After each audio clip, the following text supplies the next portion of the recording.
Nerds? Any nerds? I'm a giant nerd. Mostly comic books. Don't wear some sort of comic book superhero t-shirt around me if you don't know anything about that superhero, because I will fight you. I will. I'll tear that shirt right. You're not fit for the colors. I'm serious. If you're wearing a Green Lantern shirt and you don't know the Green Lantern oath, it's on, dog. I'm for real. Like, fuck that. Hey, what's the Green Lantern oath? Oh, Green Lantern's got an oath. Are you fucking kidding? How can you protect Sector 2814? You can't keep your goddamn ring charged.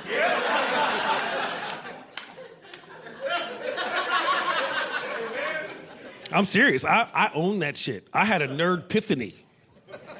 Right? Not to be confused with a nerdgasm. You know a nerdgasm? You go see Black Panther, they show an Infinity War trailer, and you hear some dude go, oh! Woo! Oh! You're Thor, I'm exhausted.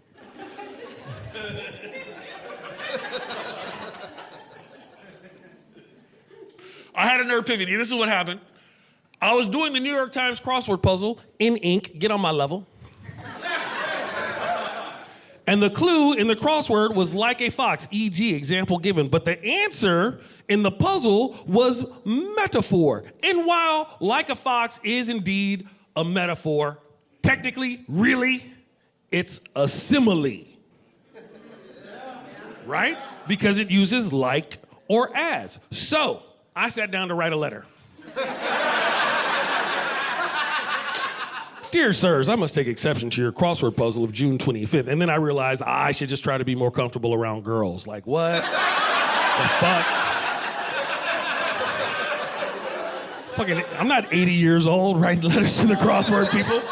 But that's how nerds are. Nerds like to catch nerds on technical shit, right? Like, I used to be in a rap group, and we put out an album, and I had a line in the album went, I taught a lot of lessons to MCs who test their luck, grammatically correct, I'm not the one with which to fuck. And it's like that, right? And that's some relatively cold-blooded nerd type shit to say to somebody, right?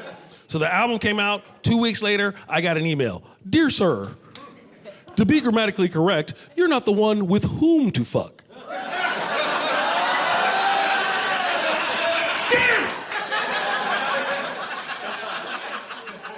Right? And I wanted to be all artistic license, sir. But I had to be all well played. That's what nerds do. That's the reason that Star Trek has a Heisenberg compensator. Some of you are with me? Some of you, I'm going to break it down. Hold on, I got cotton mouth.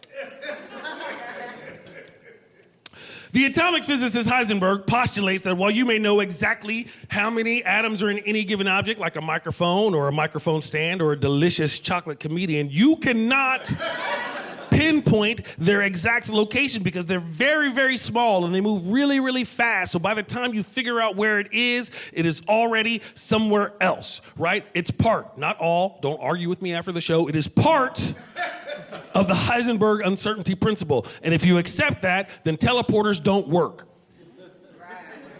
Right? It's like, bzz, bzz, shit, Ambassador Blob. More tests. So some nerd figured that shit out right away and fired off a hot little letter, right? Dear sirs, I must take exception to your use of the teleporter as a primary transportation device. Perhaps you were unfamiliar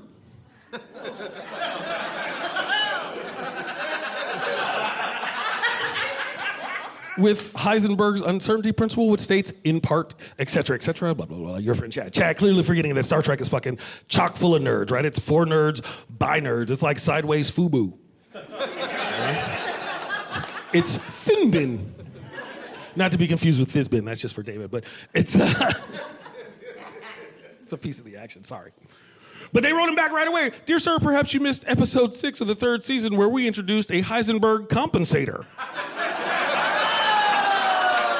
Which allows us to compensate for any uncertainties we may encounter. Good luck meeting girls. Everyone here at Star Trek.